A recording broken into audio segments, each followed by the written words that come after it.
Bismillah, alhamdulillah, salatu wassalamu ala rasulillah wa ala alihi wa sahbihi wa man wala, thumma amma ba'd. To proceed, inshallah, today we will have the chapter on guardianship in marriage, Bab Wulayat al-Nikah, or the chapter on guardianship in marriage.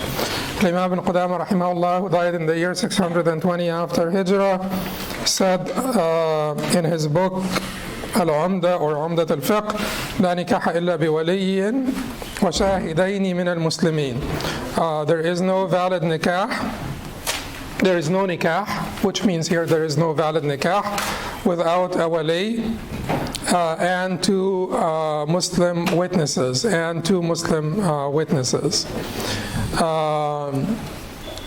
That's a big issue, right? So let's try to understand what this is about. لا نكاح إلا بولي وشاهدين من المسلمين.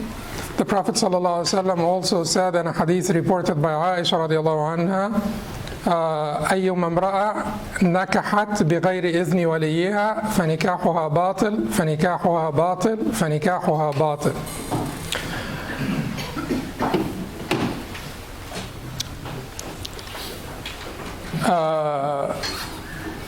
Then the Prophet ﷺ said, فإن أصابها فله المهر بما استحل من فرجها. And he said, وَإِنِ اشْتَجَرُوا فَالسُّلْطَانُ وَلِيُّ مَنْ لَا وَلِيَّ لَهُ. So let's talk about this. So whenever a woman marries herself off without the permission of her wali, guardian, her marriage is invalid, her marriage is invalid, her marriage is invalid. If he consummates the marriage with her, then she will be deserving of the dowry or the mahr or the sadaq because of the consummation. And if they dispute, that is the woman and her wali, they dispute over the marriage, then a sultan or the authorities will be the wali of those who have no wali. The wali of those who have no wali. What does that mean? So, first of all, who considers al-wali to be a condition in the validity of marriage? Let's put this in context. What are we talking about here? We're talking within which context or framework are we talking about the wali? The framework of shurut, conditions of marriage. Because we have talked before about the arkan of marriage. And we said the arkan of marriage are, what are the arkan of marriage? Two marriageable individuals, like a man and a woman that are marriageable to each other. That's the first pillar. Offer and acceptance. Ijab and qabul. Offer and acceptance, and the offer, we said, needs to come before the acceptance. So these are the pillars. And then what are the conditions?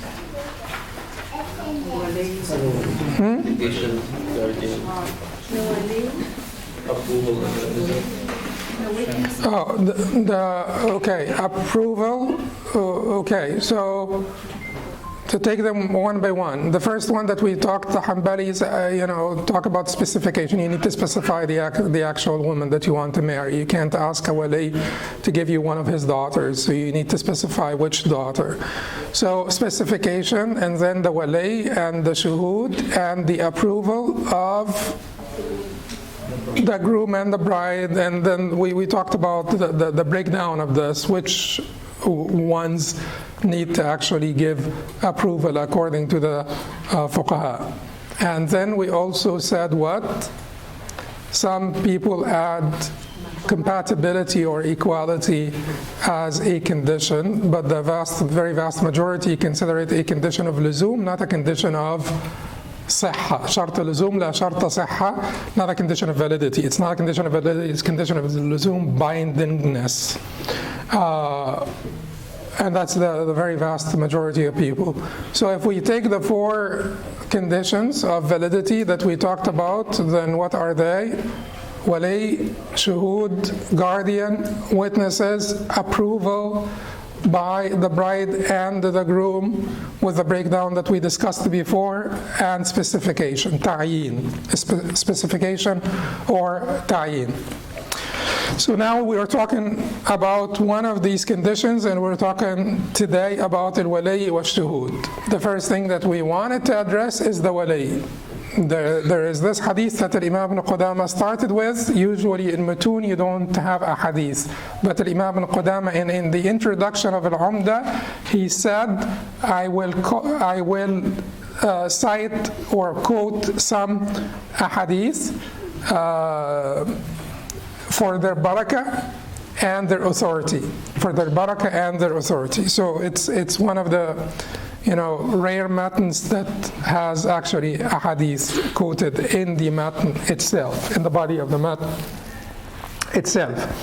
So he started by لا نكاح إلا بولي وشاهدين.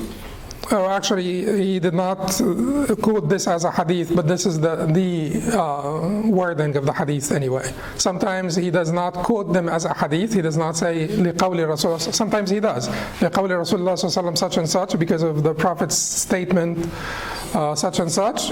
But sometimes he just uses the wording of the hadith as the matn itself. So his matn will be the actual wording of the hadith. So this hadith is controversial. The other hadith also, is more authentic. Hadith Aisha is more authentic, but it is still not definitive in transmission. All of the hadith that talk about the wali are not definitive in transmission. Combine together the hadith that talk about the wali, corroborate each other, so we are comfortable that the position of the majority is stronger in this regard. And who are the majority? That's the Malikis, Shafi'is, and Hanbalis. And what is their position? They consider the wali to be a condition of validity. The nikah is not valid if there is no wali, if there is no guardian. And who said otherwise? That would be the Hanafis and a variant position in the Maliki madhab. What did they say? They said the nikah is valid without a wali. What exception do they have from this? They talk about the nikah being revocable if the wali came afterwards and took them to court and said she married herself off to someone who is not compatible, not her equal, not kufr. And that is why we do need to talk about the kafa'a at one point, because if he will take her and say, she married herself off to someone who's not compatible, then we do need to talk about what is compatibility, so that the court can decide if she did or did not. If she takes her father to court and say, he married me off to someone who's not my match, who's not a match, and not a good match, not compatible, not equal, then the court will have to decide what that means, to be able to judge for her or for her father. So that is, in this context, we do need to talk about compatibility and equality, and we will talk about it a little later, hopefully today, otherwise next time. So then we have this hadith: there is no valid nikah without a wali. La nikah illa bi wali wa shahidain or wa shahiday adl, and two trustworthy witnesses. And we said that the transmission of this hadith is certainly not definitive, but some may say even it's controversial. The other hadith Aisha,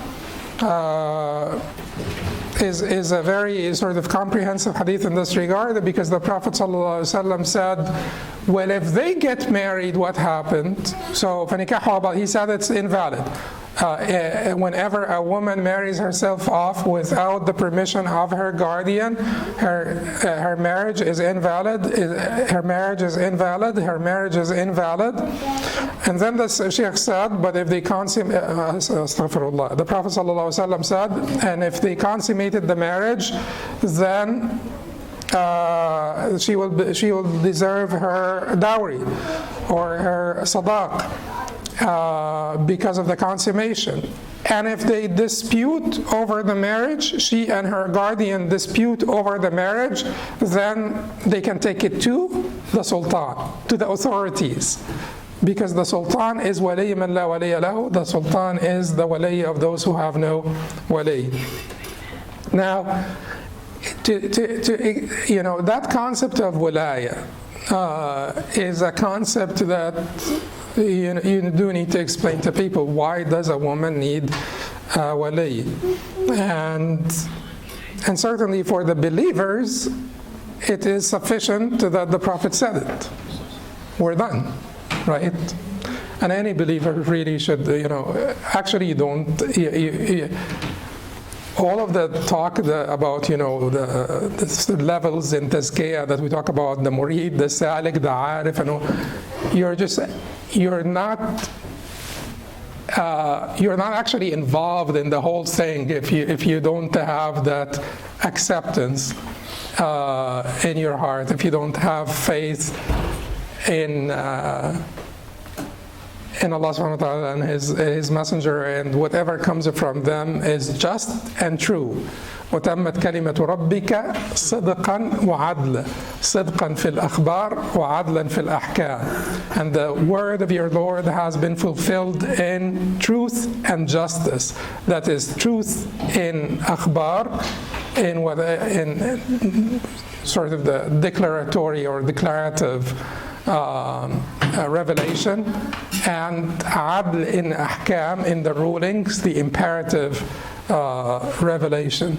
So unless we are comfortable, you may first just get there before you think of the murid and the salik and the arif and all of that. So it should be enough for a believer that the Prophet ﷺ said it. But if you want to basically strengthen your faith, and if you want to search for wisdoms, men have greater access to men's world than women. And if sometimes people can exploit the naivety or the sort of imprudence of some young women, and if she would have her father involved, people who are compassionate, people who are, have concern for her well-being, like her father, like her uncle, like her grandfather, like her brother, and so on, if she would have them involved, they will support her during this process. But not only that they will support her during this process and figure out if that man is truly good for her or not, but they will also support her through the process and after the process. You do want the father of the girl to be comfortable with the groom, because this relationship is not just only a relationship between two individuals, it's a relationship between two families. And if the father of the bride is really not comfortable with the groom, do you expect that there will be harmony between the two families? Or so certainly not.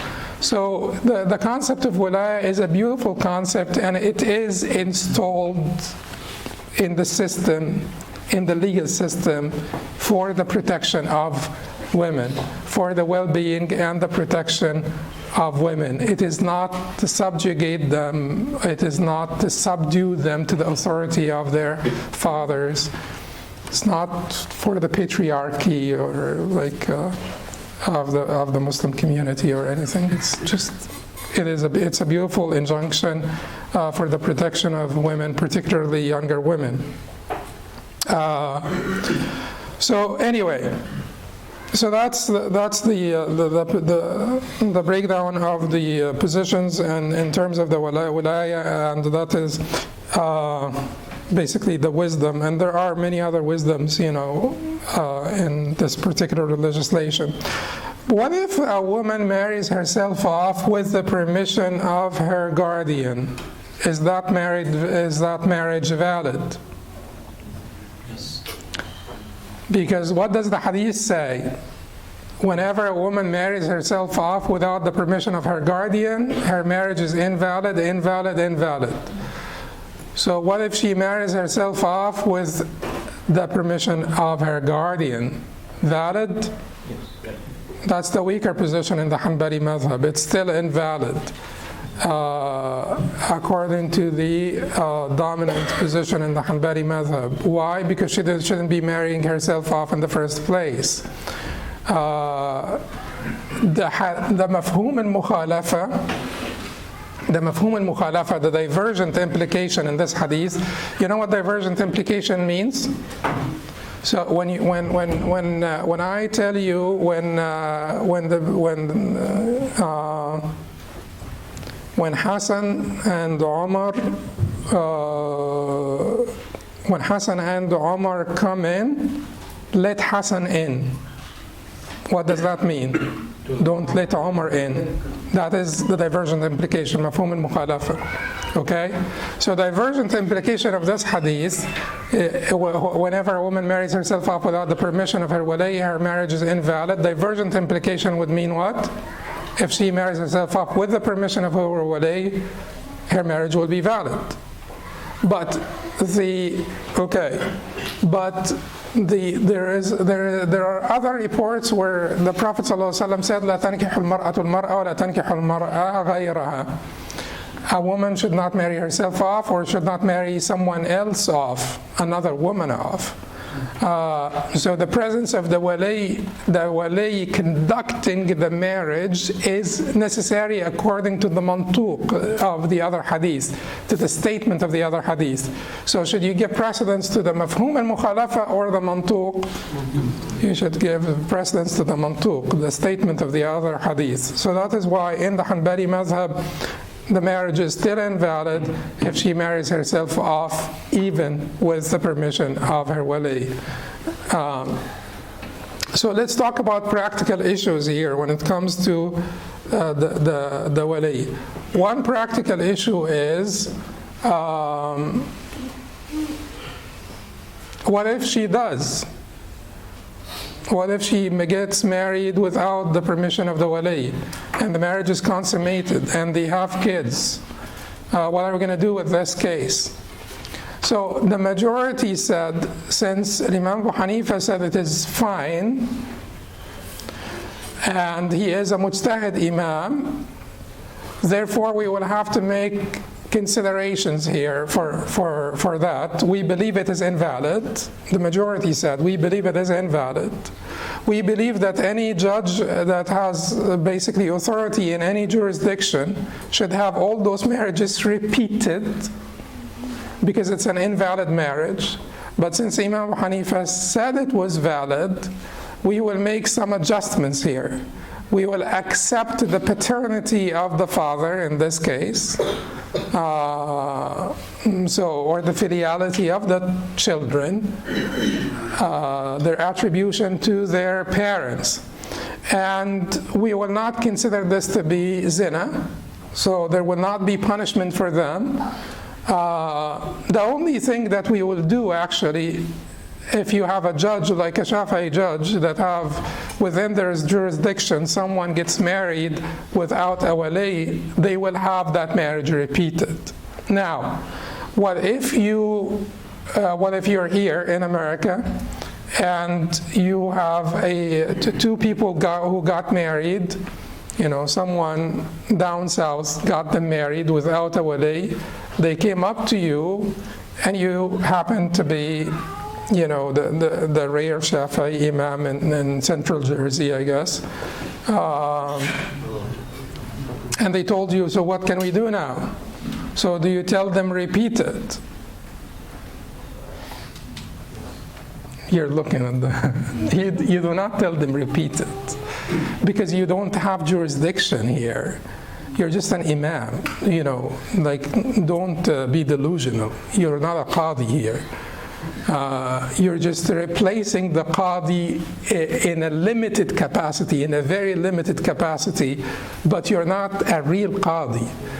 You don't have authority, you don't have jurisdiction, so just wake up. Yeah. What if somebody got married to like non-Muslim woman, and she's not Muslim. She doesn't apply all of these kind of rules, and she basically doesn't believe in a wali or anything like that. Would that be valid? Well, we're coming to this. We will talk about the wali in this case and what are. So that's another practical point that we wanted to say. So another practical point is what? Another practical point is, what if you are the Shafi'i Imam? What if you are the Shafi'i Imam and two people came to you to get married and there is no wali? What should you do? Become the wali. Become the wali for the girl. Tell them to bring a wali. But first, don't become a wali. Tell them where is your wali. You just immediately become the wali. Where is the wali? How can we get? And you just try to be assertive about it. Be assertive about it. The wali is important. You are actually sort of causing a lot of harm by not involving the father of the girl in the marriage. So be assertive about it. Demand that there would be a wali. In case you fear that they're going to go back home together because they are actually coming from their home together, and you're afraid that they're going to go back to their home unmarried, just get them married. Because what would be the sort of the lesser evil in this scenario? To just go back unmarried to their home, or to get them married? Certainly to get them married. But then you'll demand that there would be a wali. And if the wali is not around, what do? You call them up and you verify that they are the wali and call them up, and then in this case I prefer that it does not happen over the phone. The contract does not happen over the phone, but the wali would give power of attorney or agency power of attorney to someone, yuwakkil, to give wakala to someone, so that the whole contract the ceremony will happen in person. Because wakala over the phone is better than marrying off someone over the phone. Okay, so these are the practical issues that we wanted to address. Then the Sheikh said, وأولى الناس بتزويج الحرة أبوها ثم أبوه وإن علا ثم ابنها ثم ابنه وإن نزلوا ثم الأقرب فالأقرب من عصباتها ثم معتقها ثم الأقرب فالأقرب من عصباته ثم السلطان. The one who is most entitled to marrying the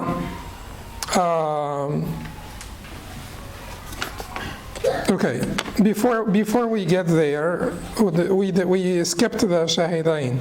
The Sheikh said there is no valid nikah without a wali, and we talked about this, and then he said, and two Muslim witnesses. Two Muslim witnesses. Two Muslim witnesses, they need to be two male Muslims according to the majority, but according to the Hanafis and one position in the Hanbali madhab, one man and two women can do. One man and two women can do. But the majority said they need to be two male Muslims. Because this is about protecting that marriage and protecting, you want the people who can actively,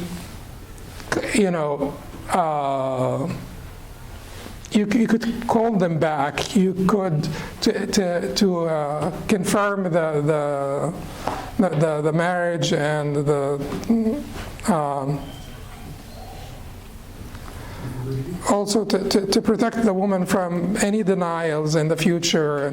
So you want people that can be actively involved to protect against any potential of denial. And we have seen denials take place, particularly in our communities. We have seen people who denied that they were married. We've seen people who got married and then ran away.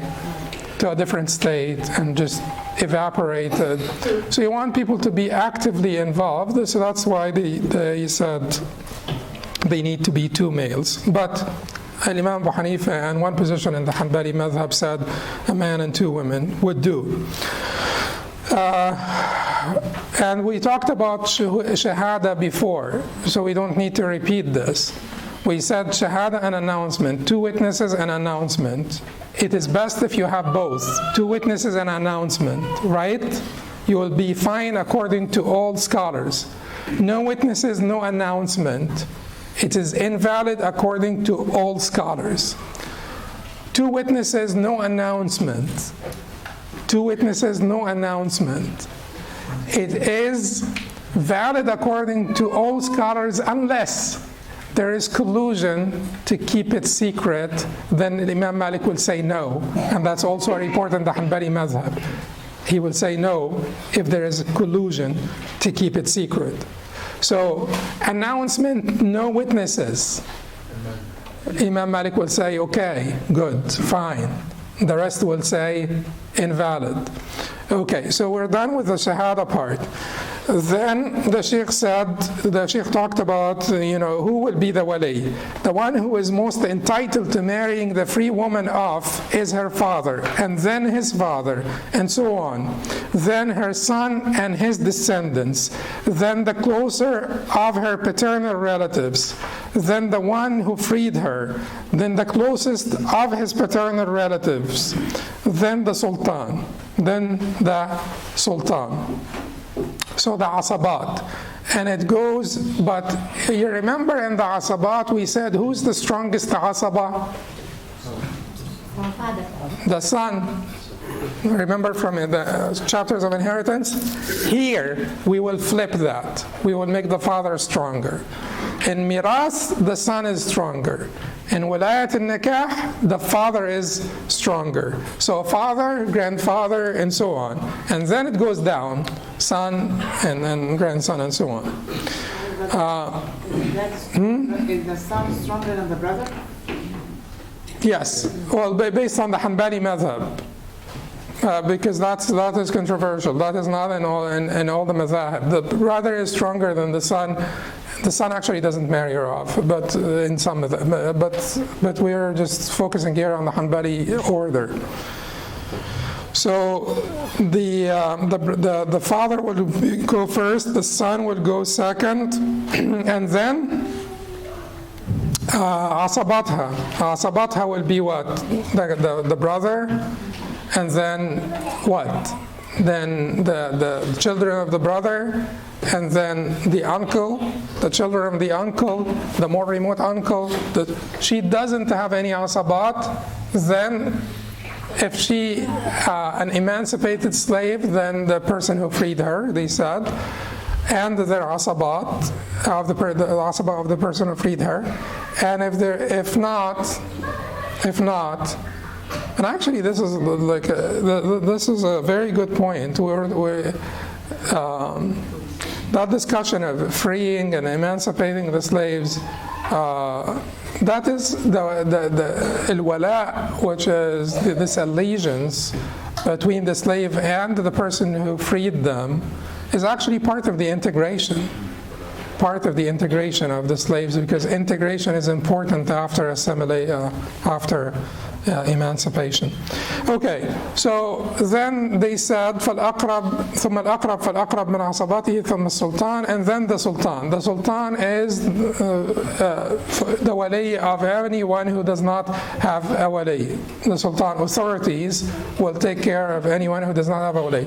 And also, as the hadith said, فَإِنِ اشْتَجَرُوا فَالسُّلْطَانُ وَلِيُّ مَنْ لَا وَلِيَ لَهُ. If they dispute, then the sultan is the wali of those who have no wali. So if she takes her father to court, so that's part of the perfection of this system, is that Allah did not give the father absolute authority to do whatever he wants. We will talk about the adil, we will talk about the one who unjustly prevents his daughter from marriage.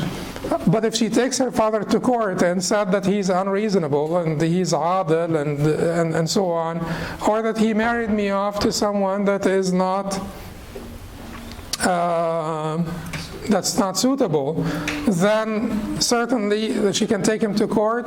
The guardianship will be terminated by the court, and in this case, it is controversial whether it will be transferred to the next wali or will be taken over by the sultan. Transferred to the next wali or taken over by the sultan. Then the Sheikh said, وَوَكِيلُ كُلِّ وَاحِدٍ مِنْ هَؤُلَاءِ يَقُومُ مَقَامَهُ. The agent of each one of those acts on his behalf and takes his position.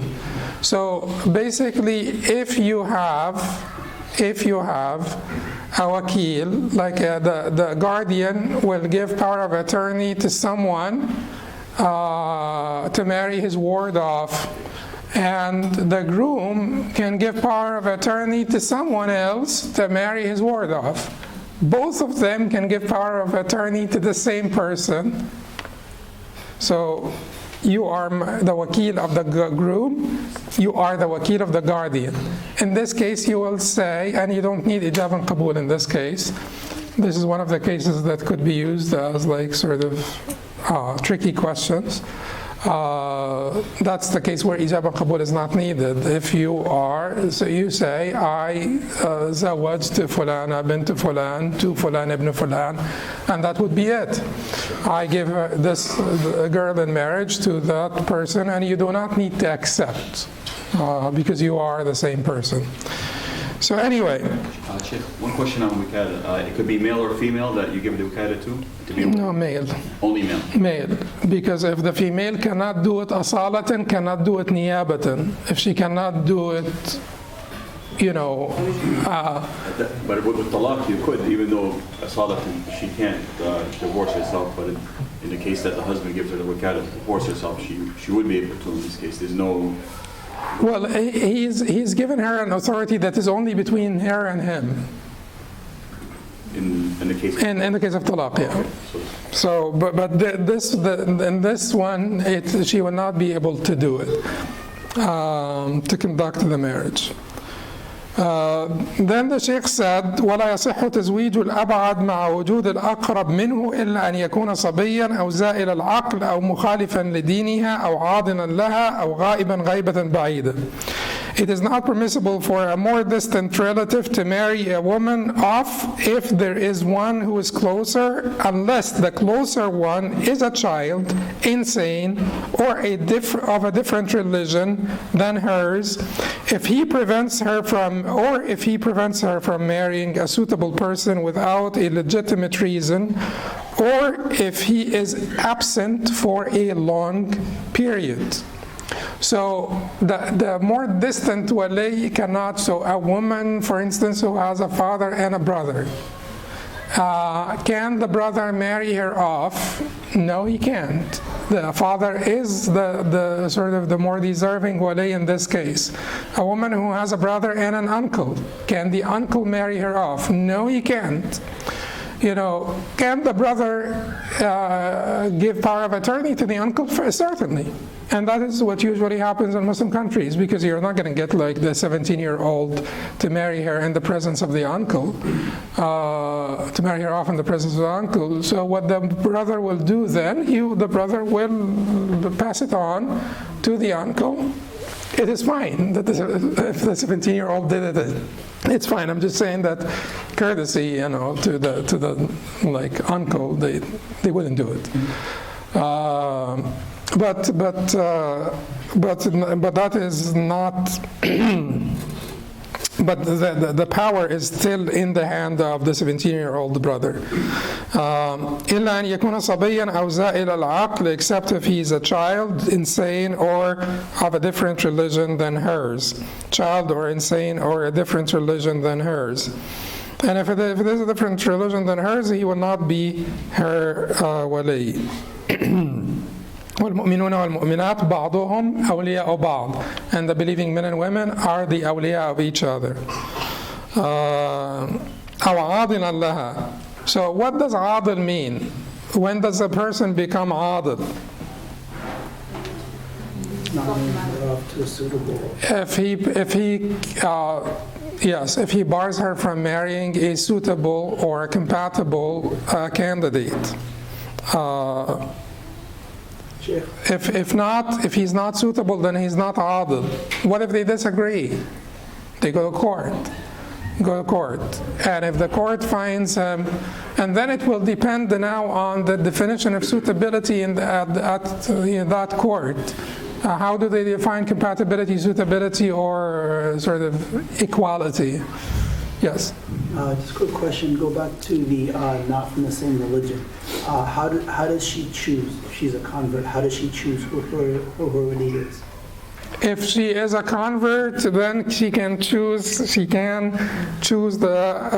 anyone from the community.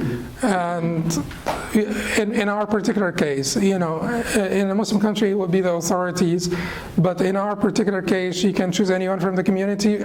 I always urge people to choose someone who has some significance, not just anybody, but the people who have sort of some degree of formal significance in our community are the imams of the masajid, not the scholars, not a freelancing scholar, no, the imam of the masjid, so that she can go back and say the imam of, and particularly the bigger masajid that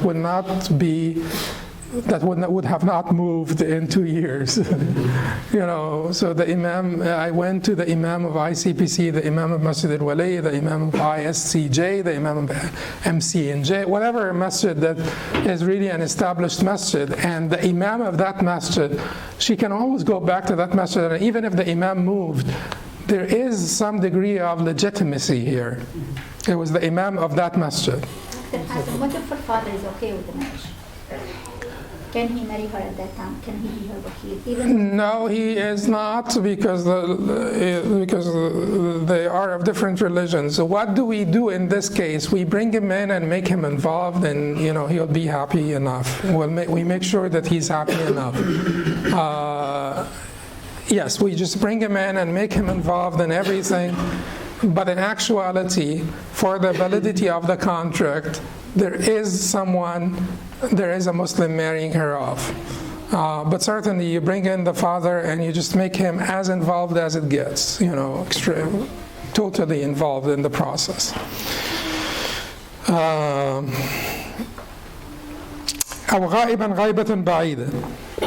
Or if he's absent for a long period, then the wilaya will be transferred. The wilaya will be transferred to the next in line.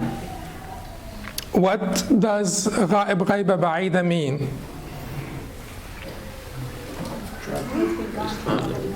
He is traveling, okay. But what does غيبة بعيدة mean? When is it? Situation. It depends. It's sort of the norms, the a'raf, the customs.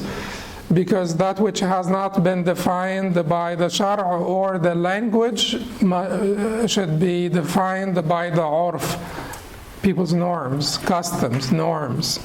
So it depends. But nowadays, with telephones and everything, you could always reach out to them and talk to them and so on. But what if it happened and she got herself, one of her father awliya married her off? Is this valid or invalid? And how do you correct it?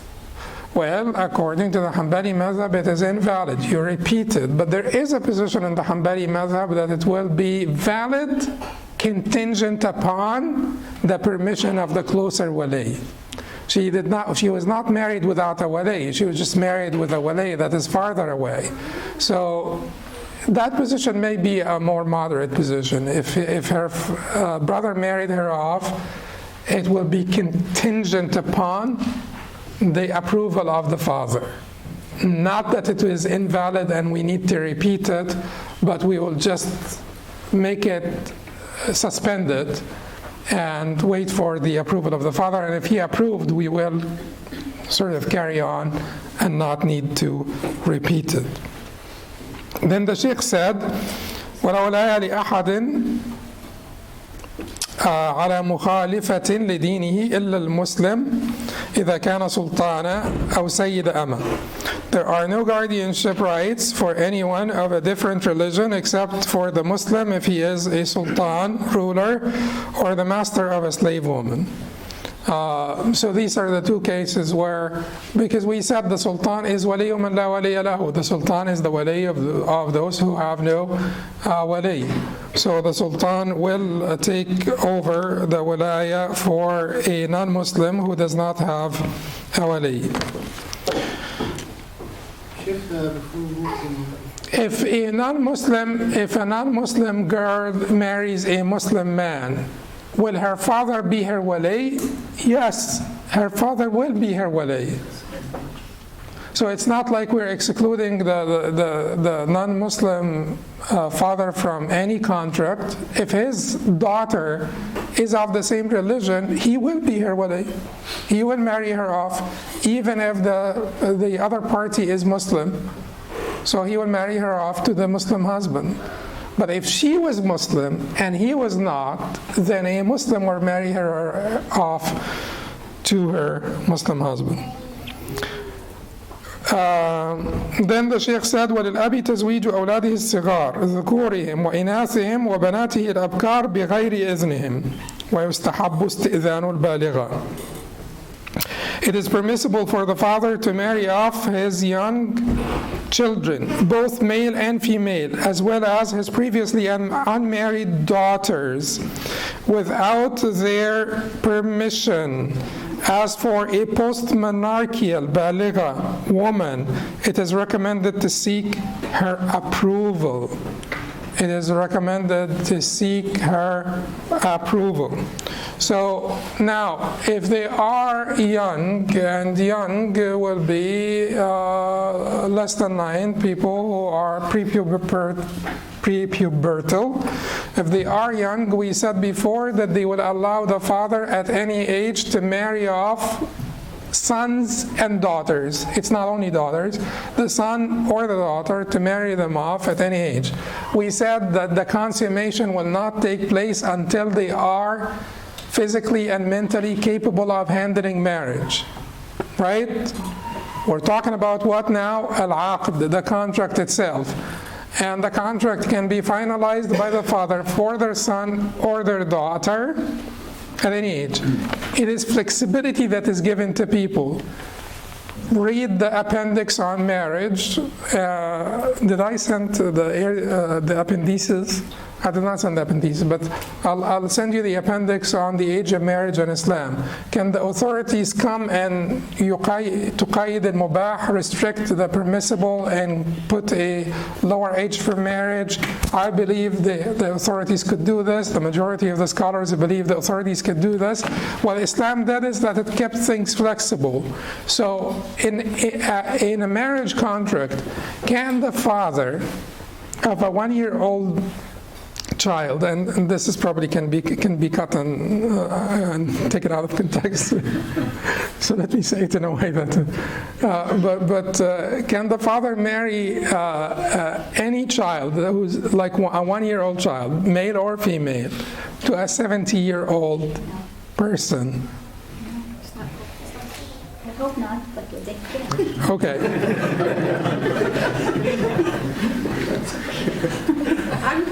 Because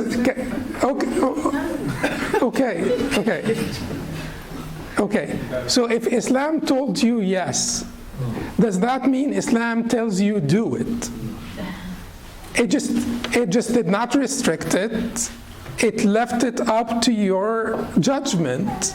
Why is that so bad? It left it up. It is the area of afu. Because then you would want Islam to tell you a 16-year-old may marry someone between 18 and 22. Right?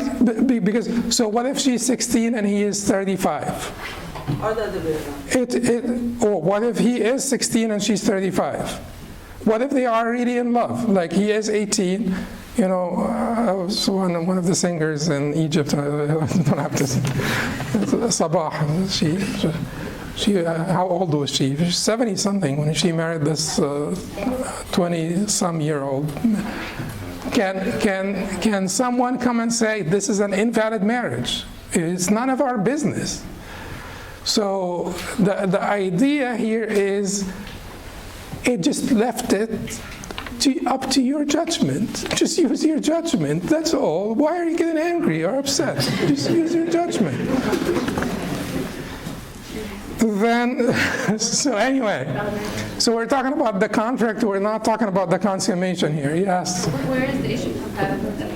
The issue of compatibility, age does not really feature high on the compatibility issue at all. Age is not, the compatibility is about lineage, it's about position, and we will come to compatibility, it's coming, everything's coming. Yes? One of the conditions is that she has to approve. Okay, we'll take that in consideration. But we said that she does not have to approve if she is young. How could a 2-year-old approve if we're... No, before consummation. Okay. This is the contract, not consummation here. We're talking about the contract, not consummation. So a 2-year-old, whether boy or girl, is not going to be able to approve anything, therefore their approval is not necessary. Except for al-Asam and Ibn Shubruma. They said no, you don't marry them off until they grow up and can approve. Al-Asam and Ibn Shubruma, by the way, are not the most sort of celebrated orthodox fuqaha. They are great fuqaha. They're great fuqaha. But they usually have their peculiar positions that are not really mainstreamed. But they were great fuqaha, in all honesty. But they had their peculiar positions, so that's why the orthodoxy did not consider their positions always to be authoritative. Yet, al-Asam ibn Shubruma, rahimahumullah, at least their disagreement would violate the ijma', I guess. So they said, no, you can't marry them off until they grow up and they can give approval. Now, then the Sheikh said, وَيُسْتَحَبُّ اسْتِئْذَانِ الْبَالِغَةِ. As for the post-monarchial, al-baligha is the adult woman after bulugh, puberty. But puberty is a very tricky term, and I will send you the appendix on bulugh so that you could understand the difference between bulugh as in the medical terminology and the shara'i terminology and the current sort of usage by people. ويستحب استئذان البالغة. As for the post-monarchial or the adult woman, it is recommended to seek her approval. Which woman that he's talking about, it is recommended to seek her approval according to the Hanbali madhab if she is bikr, which means virgin. Thayyib will mean, let's say thayyib is non-virgin. I translated it, I told you before, as not previously wed, but that is just the common translation, But if you want to adjust the translation to be Hanbali appropriate, non-virgin would be a better translation. So thayyib is non-virgin, bikr is virgin, and we talked about the difference between bikr and thayyib. Thayyib, she becomes thayyib according to the Shafi'is and Hanbalis if there was vaginal intercourse at any point in her life before, whether or not it was in a marital relationship. And according to the Hanafis and Malikis, that would be vaginal intercourse in a marital relationship, or sort of legal partnership. So now, if virgin and non-virgin. So the Hanbalis, they say if she is young, the Hanbalis will say that if she is young, the father will be able to marry her off. The Hanbalis will say if she is bikr and after puberty. After puberty. Now let's talk about after puberty. After puberty, she could be bikr or she could be thayyib. Okay? She could be virgin or non-virgin. If she is non-virgin, all of them will say her approval is necessary. Her approval is necessary. What if she is bikr? She is, like an 18-year-old virgin who had not been married before. Is her approval necessary? Not according to the majority. They say يستحب استئذان البالغ. It is recommended to seek her permission. We talked about this before, but we also talked about Imam Abu Hanifa saying that her approval is necessary. And we talked about this being another variant position in the Hanbali mazhab that was chosen by Ibn Taymiyyah. All of them said her approval is necessary. And we talked about how Ibn Taymiyyah really was very assertive in establishing the necessity of her approval, and he said that marrying her against her approval مخالف للأصول والعقول, it is counter to usul, the Shari'i maxims or the maxims of Sharia, the principles of Sharia, and مخالف للعقول, and it is counter to reason as well. How could you force her to marry someone and to have conjugal relationships with them when you cannot force her to eat something that she doesn't like, or dress in an attire she does not like, or drink something that she does not like? He also goes as far as saying, if the child rejects and refuses any of that, the child would not be aq. It would not be a disobedient child. The blame is on the father, not the child. So anyway, is the small t a minority position for Islam? No, Ibn Taymiyyah. Islam, right? Yes. Well, what's the difference between the small t and the big t? I forgot. I gave him always a small t. Always a small t. His positions are always small t. And the small t is to make a distinction between the position of one scholar, regardless of his, esteem and capacity and position, and the positions of the madhahib, because A is the madhab. So, out of courtesy to the madhahib, give him a small t. Anyway, so the idea here is. Now, we do, I particularly support that position, that you have to seek her approval.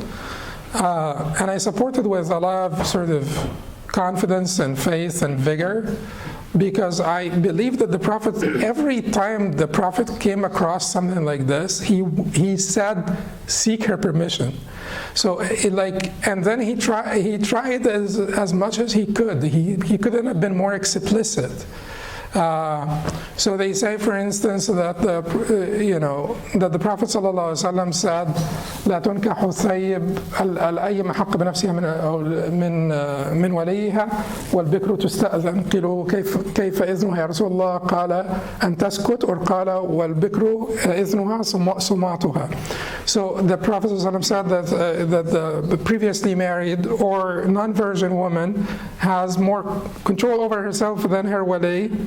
And that is why they felt, okay, so the other one does not. But the Prophet ﷺ said, as for the bikr, you should seek her permission. And then they asked him, how does she permit? Because she would be too shy to say, I want to marry Hassan.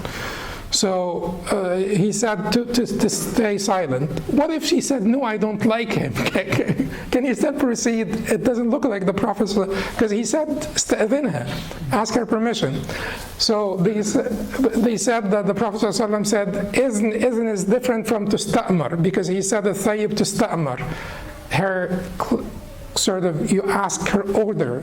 From amr, her order, she has to order the marriage. But the bikr, she has to give permission, izn, not order.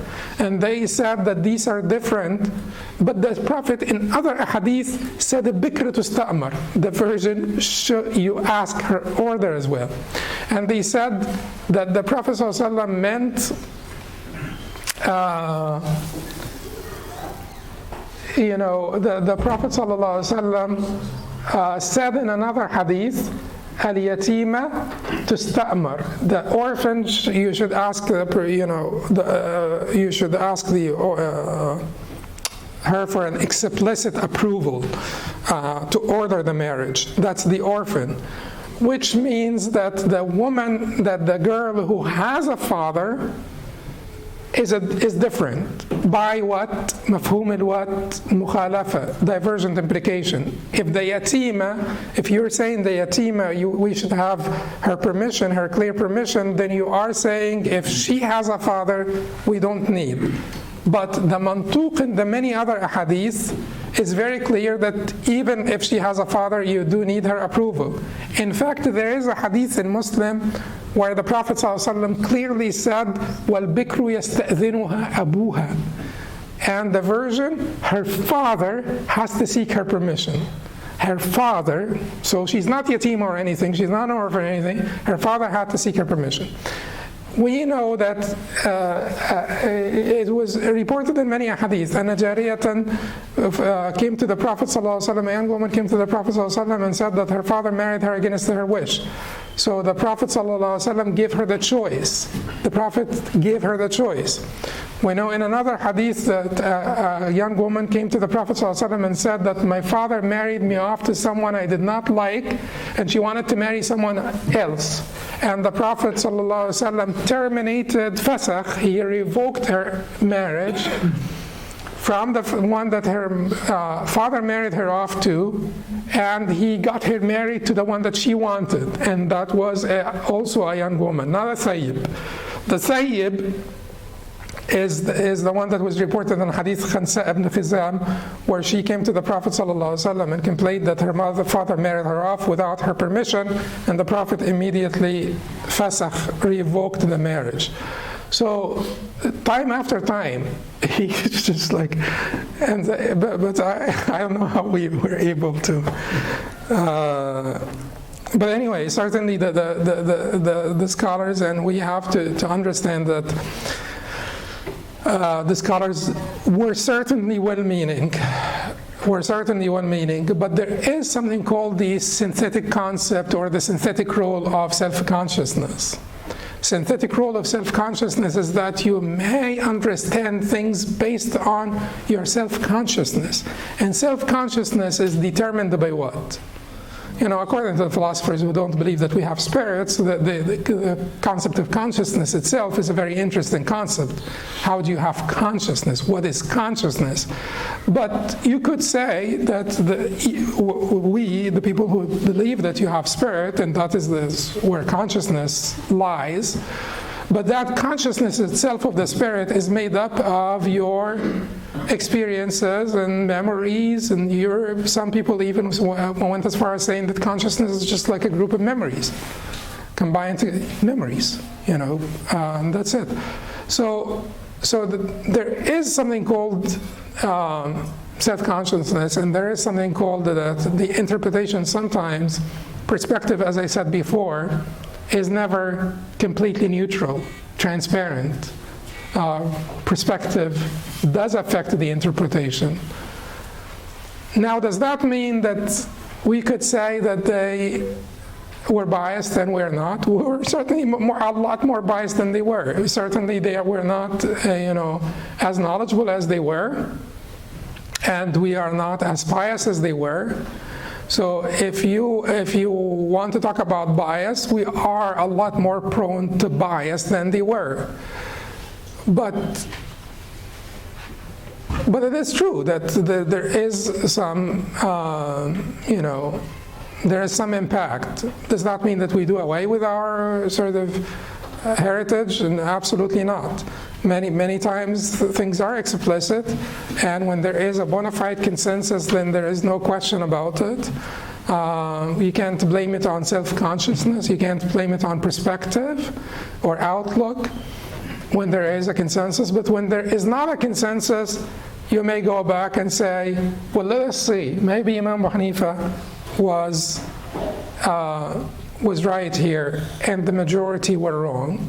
Because it seems that the body of the hadith, the body of the text that we have, ayat and the hadith, supports this position. So we na'tazir lil-jumhur, we seek an excuse for the jumhur. We think well of our scholars, but we say that it is obvious to us that the position of Imam Abu Hanifa here was much stronger, or strong enough for us to be close to certain of it. Never certain. When there is a disagreement, you will never be certain. But we're very confident, just very confident. But this is the stronger position. Anyway, then we did go over the breakdown. You wanted the breakdown? No, I was just asking about the yatima. My only question was the orphan girl, she would only be called a yatima until she reaches puberty. From what I understand, before that, after that, she's no longer a yatima. So she would still be her, basically, her decision is still consequential even before her reaching the age of puberty in this case? After she reaches the age of puberty, if she does not have a father, no one will be able to marry her off without her permission. That's after, okay. Yeah, and someone who does not have a father or the appointee of the father will not be married off before puberty, before majority, adulthood. If she is young, no one will marry her off except the father and the father's appointee. If she is young, no one will marry her off except the father or the appointee of the father. If she is old, no one will marry her without her approval except the father or the appointee of the father. So young, no one will marry her off, period, except the father. Or old, no one will marry her without her approval except the father and appointee of the father. And according to the position that we just said is the stronger position, if she is old, no one will marry her without her permission, including the father and the appointee of the father. وليس له تزويج البالغ من بنيه وبناته الثيب إلا بإذنهم. It is not for him to marry the post-pubescent sons or the previously married daughters except with their permission. Except with their permission. And we did talk before about the breakdown here when it comes to age or it comes to virginity. And we said that, so Imam Abu Hanifa says that the ibra or what matters is age. And Imam Shafi'i said what matters is virginity. And Imam Malik and Imam Ahmad said either one of them would be effective. So for the lack of need of approval, you don't need an approval, the lack of need of approval. Imam Shafi'i said what matters is virginity. If she is virgin, you don't need approval. If she is non-virgin, you need approval. Imam Abu Hanifa said what matters is as-sighar, young age. If she is young, you don't need approval. If she is old, you need approval. Imam Malik and Imam Ahmad said either one of them will mean that you do not need approval. Young age or virginity. Young age alone, you don't need approval. Virginity alone, you don't need approval. Is that clear? Yeah. Because sometimes things could be different, as we said. So according to Imam Shafi'i, if she is basically young, if she is young and thayyib, young and Sayyib, Imam Abu Hanifa will say you don't need approval because age for him is what matters, not thiyuba, not the matter of virginity. According to Imam Shafi'i, if she is old and virgin, he says you don't need approval. But that's also the position of Imam Malik and Imam Ahmad, that you don't need approval if she's old. But if she's old and virgin, Imam Abu Hanifa, and the other position of the Imam Ahmad, and Imam Taymiyyah rahimahullah also chose the Hanafi position, which is a narration in the Hanbali madhab. They all said you do need her approval. Okay. Then the Sheikh said, وَلَيْسَ لِسَائِرِ الْأَوْلِيَاءِ تَزْوِيجُ صَغِيرٍ وَلَا صَغِيرَةٍ وَلَا كَبِيرَةٍ إِلَّا بِإِذْنِهَا. It is not for any of the other guardians to marry off a young boy or girl, nor is it for them to marry off an older girl without her permission. If you're not the father, you're not marrying off anyone who's young. You're not marrying off anyone who's old without their permission, if you're not the father. Okay. وإذن الثيب الكلام وإذن البكر الصمات لقول رسول الله صلى الله عليه وسلم الأيم أحق بنفسها من وليها والبكر تستأذن في نفسها وإذنها صماتها. For the previously married woman, her permission is given by verbal expression. The permission of the previously unmarried is given by silence. Based on the Messenger of Allah's statement, the previously married has more right to herself than her guardian, and the previously unmarried should have her permission sought regarding herself. Her permission is indicated by her silence, because they would be too shy to speak. Nowadays, no one is. So you probably need their active permission. It would be good if they actually wait for your permission. But anyway. So then the Sheikh said, وَلَيْسَ لِوَلِيِّ امْرَأَ تَزْوِيجُهَا بِغَيْرِ كُفْئِهَا بِغَيْرِ رِضَاهَا. Okay, kafa'a, compatibility, I will have to defer this to the next time. It's a huge issue. So we should probably defer kafa'a or equality or compatibility or suitability to the next time, because there is a big discussion and we need to go over it in some detail. أقول قولي هذا وأستغفر الله لي ولكم. سبحانك اللهم وبحمدك أشهد أن لا إله إلا أنت أستغفرك وأتوب إليك.